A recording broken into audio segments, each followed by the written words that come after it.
Hi and welcome to the first episode of the Retro Nerds Top 10 whatever, pretty much. With Wrestlemania being next month, I decided, why not talk about the top 10 Attitude Era wrestlers, because that was the era that made wrestling really popular, and, it was always the best stuff, best gimmicks, best storylines. I mean, nowadays, it's really crap, so let's get on with the list, and we're going to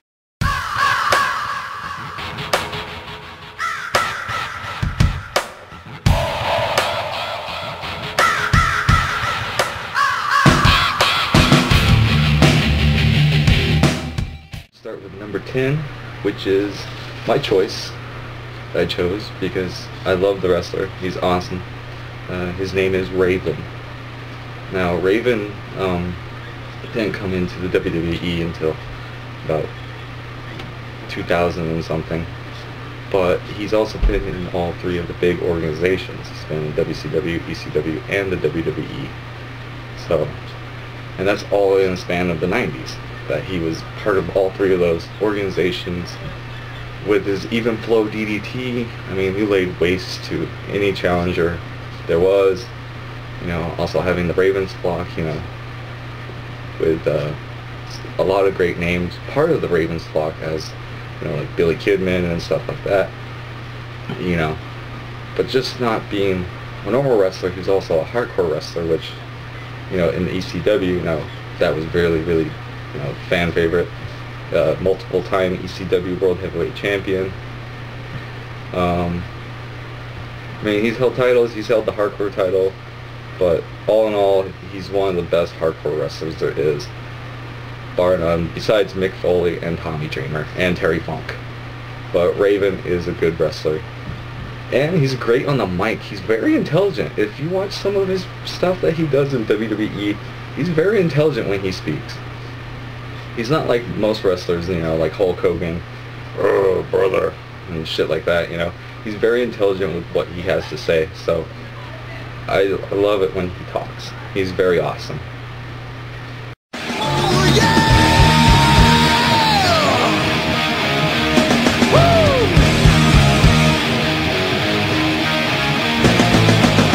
I can slap a tornado. So let's get on to number 9. Number 9. A lot of you people are going to be mad because you're like, why didn't you choose Jeff? Because Matt Hardy is the better wrestler.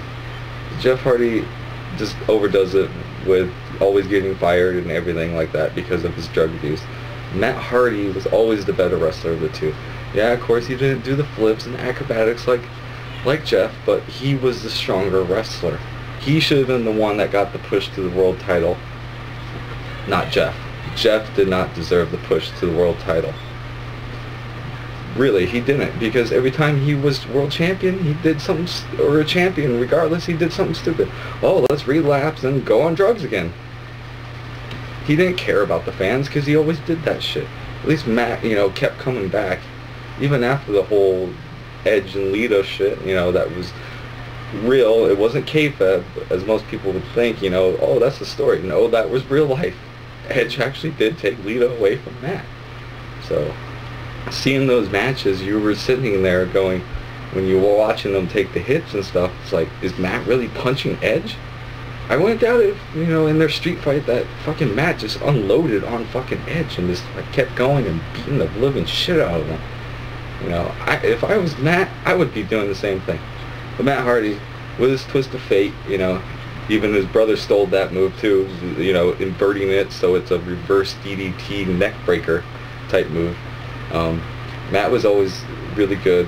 He always put on a show, especially with his brother. They were always good, but Matt as a singles wrestler was always awesome. You could put him with any other partner and he was still great. But as a singles wrestler, he was the strongest out of his brother. Even though you threw your own say, oh well, Jeff's former TNA World Champion, former WWE Champion. That doesn't fucking matter. It does not matter. Matt Hardy is the stronger wrestler over Jeff Hardy.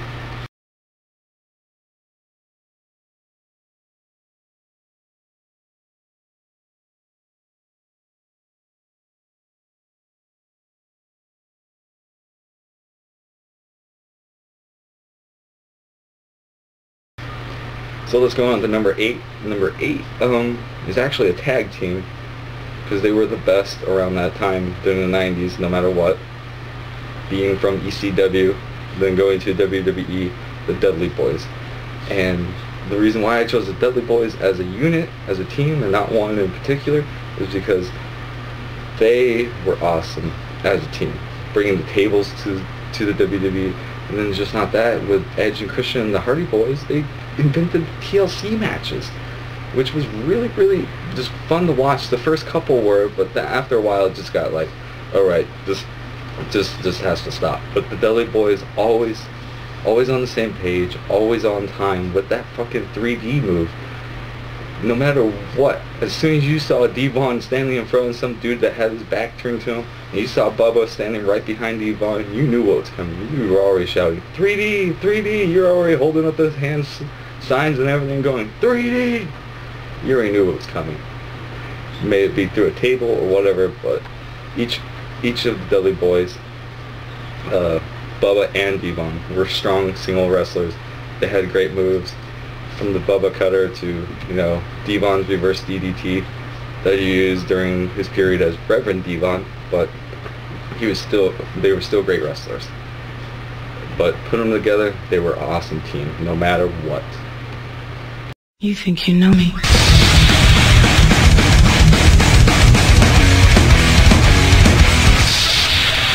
On this day, I see clearly everything is come to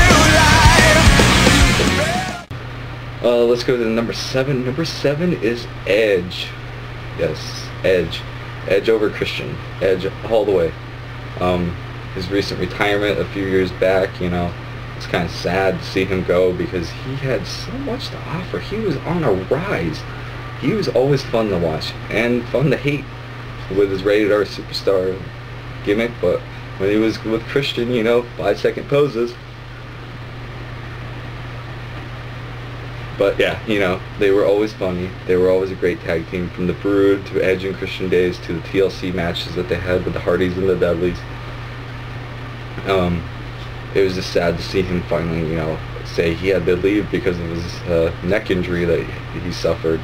You know, same fate as Austin. You know, Austin had to leave because of the neck injury as well. But Edge will always be a great wrestler.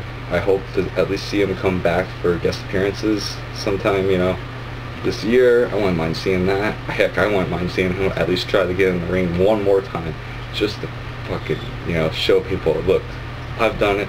I can do one more match, just to prove you all fucking wrong. I would love to see Edge do that.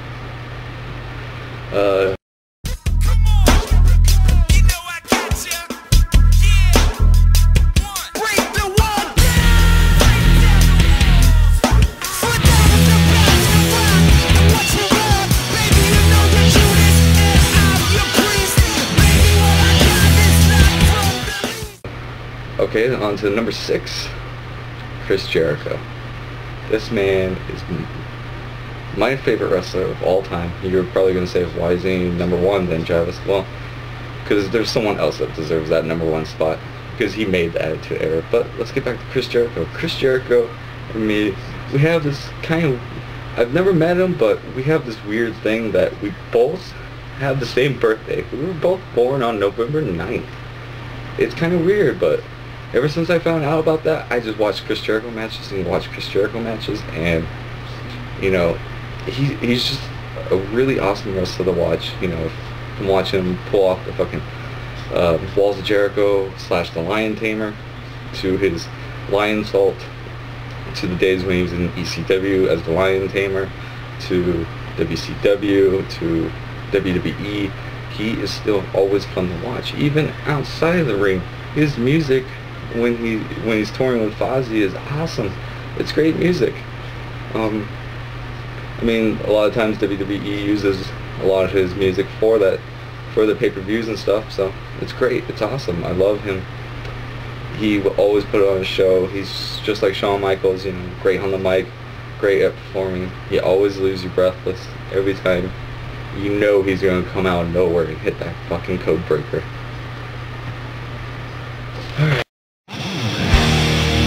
Behold the king. of kings.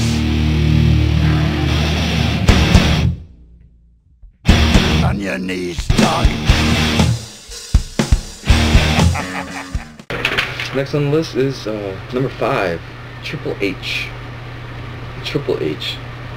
Hunter Hearst Helmsley. From his days as the Blue Blood, you know, Hunter Hearst Helmsley, you know, bowing and curtsying and all that shit, you know, wearing the fancy clothes, to DX telling everybody to suck it, to, you know, him being the game, to the cerebral assassin. He is the man. It's kind of sad that, you know, he's sort of on the edge of retiring, blah blah blah, you know. He does have a match at Wrestlemania this year against Brock Lesnar. His career is on the line, so hopefully he'll win, but I'm pretty sure they're going to be pushing towards him probably losing. They're probably going to be pushing towards him losing to Brock Lesnar at Wrestlemania, just so you know, he can get out of the way. Well, not really get out of the way, but sort of like pass the torch, and so he can take more of the reins of WWE over for his, you know, father-in-law, Vince McMahon. Yes, he's really married to Stephanie McMahon, if you don't know that. But he's trying to take over, you know, not really like take over, but because Vince is getting up there in the years, you know, he can't really keep up with it. You know, Triple H is trying to come in and do that for him because Shane didn't want to do it. Shane has nothing to do with the WWE anymore besides the fact that his father owns it. That's about it. But Triple H, always a good wrestler. Ever since he busted out that pedigree as his finishing move, he laid waste to everybody. I mean, even getting up so close to Ric Flair's, you know, world title reigns. I'm pretty sure they never wanted him to surpass Ric Flair's title reigns because that's Ric Flair's record. You do not beat Ric Flair. Ric Flair is the man, bar none.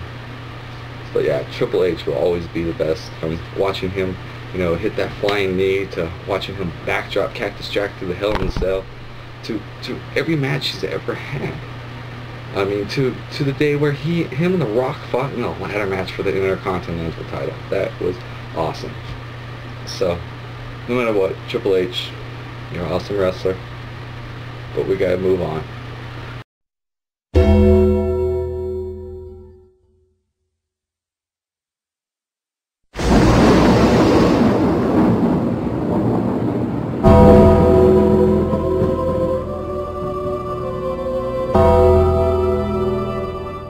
Alright, we got number 4, which is The Undertaker, the Phenom. Now, The Undertaker has a match at WrestleMania to keep his winning streak going. I believe he's 21-0 right now, something like that. But he does have a streak that he's trying to keep. He's versing CM Punk, which I think CM Punk is actually going to beat him because there's been rumors that The Undertaker is planning on retiring as well. A lot of people were... There was also a rumor going around that he wasn't going to appear at this WrestleMania, but he has a match against CM Punk, and I think what they're going to do is have CM Punk beat The Undertaker just to prove CM Punk's what he says about him being the best there is in the world. And we know The Undertaker, no matter what, is going to give an awesome match at WrestleMania. He always does. Look at the matches that he's had with Shawn Michaels and Triple H at WrestleMania, even with Ric Flair. I mean, no matter what, he always has awesome matches. To him fighting his brother Kane multiple times at WrestleMania, to fighting Shawn, to fighting anybody. I mean, he's had great matches with The Rock, Stone Cold, Triple H, Mick Foley, especially Mick Foley. They've always given awesome shows, especially when he threw Mick off that Hell in a Cell. But yeah, speaking of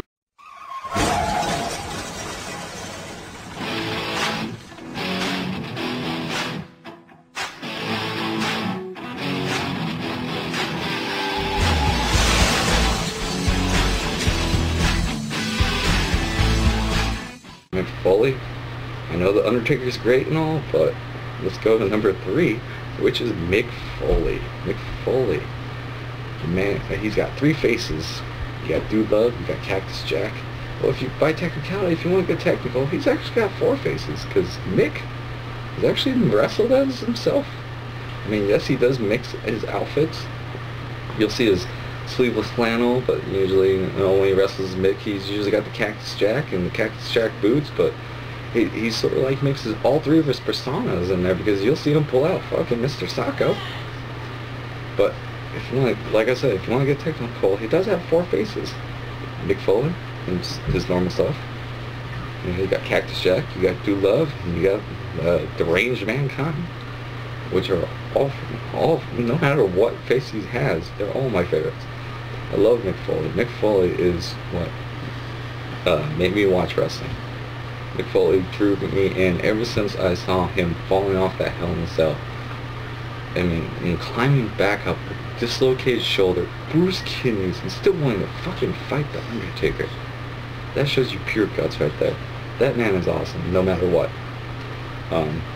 Mick Foley always has a special place in my heart, just like Chris Jericho, me and him having the same birthday, and also being an awesome wrestler. Mick Foley, you always have a special place in my heart because you're really, really fucking awesome. No matter what you do, from your double arm DDT to your mandible claw or to Mr. Sacco, just to being your goofy self, writing kids' books and all that good stuff.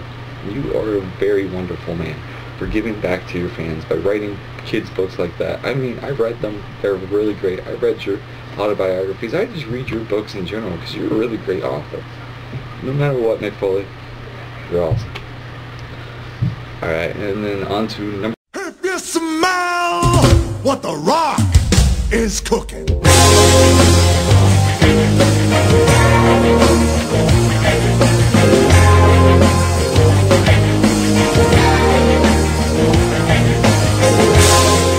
Number 2, The Rock. If you smell what The Rock is cooking. The Rock is always great on the mic. He's always a great wrestler. Ever since he appeared in Scorpion King, having his Hollywood brides, those were good. He was good in those appearances, but some of his other moves are nah. But The Rock is World Heavyweight Champion right now. WWE Champion. I'm sorry, sorry, they got 2 titles. WWE Champion. He's facing John Cena at WrestleMania, and I do not want The Rock to lose. I do not want him passing the torch, because right now, The Rock is what WWE actually needs. They don't need Cena being champion and doing a passing the torch thing. What they need right now is The Rock to bring back a little bit of that Attitude Era and just infuse it, because that's what made them the money. That's what drew in fans. All those storylines with The Rock, Stone Cold, Triple H, all those guys. They made WWE what it is nowadays. Yeah, Hulk Hogan may say, I made it in the 80s, but the 90s, because he was not there. He was against them in the 90s. He was on WCW. Hogan can kiss my ass because The Rock, no matter what, laid the fucking smack down at him at WrestleMania, fucking showed him, look bitch, I'm the fucking thing that made fucking WWE. You can go kiss my sorry candy ass, bitch. The Rock will always have a special place in history, no matter what, Hall of Fame, whatever you want to call it, because he did save WWE along with all the other ones, Stone Cold, Undertaker, Triple H, and Mick Foley. They all saved WWE from closing, because if not, WCW started kicking everybody's ass. You evolved from Rocky Maivia to the great one, The Rock. So thank you for doing that.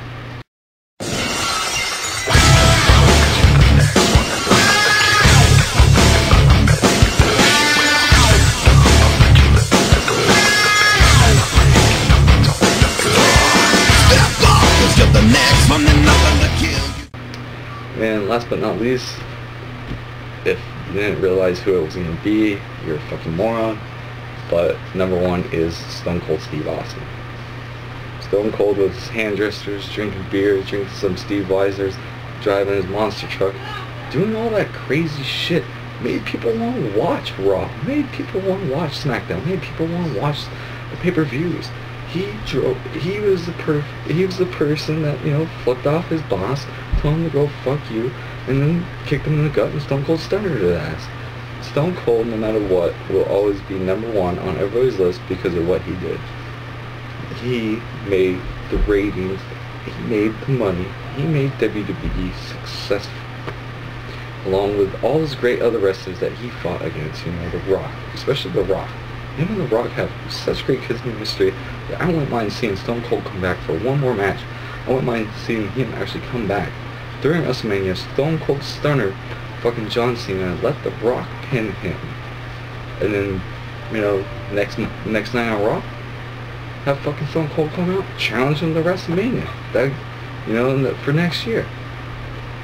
That'll give him a whole another year to heal, you know, heal a little bit more, feel a little bit better, you know, train a little bit, you know. And I say do it, because you know how many fucking tickets, how many pay-per-view sales you would get WWE. You should do this next year for WrestleMania. I would love to see it. Do it. It would be awesome, because The Rock and Stone Cold always had the best WrestleMania matches, besides Undertaker. Undertaker did too. But you should do it, WWE. Listen to your fans. And that pretty much concludes the Retro Nerds Top 10. This is WWE, the top 10 WWE Attitude Era wrestlers. So, thanks for watching. I'm your Retro Nerd, Travis, and hopefully I'll be bringing you Retro Life sometime soon again, but I hope you enjoy the other shows. When I get the video capturing devices, I'll be bringing you Retro Night, where I'll be challenging people to old school video games. So, until then, I'll be bringing you the Retro Nerds Top 10. So keep watching and keep enjoying.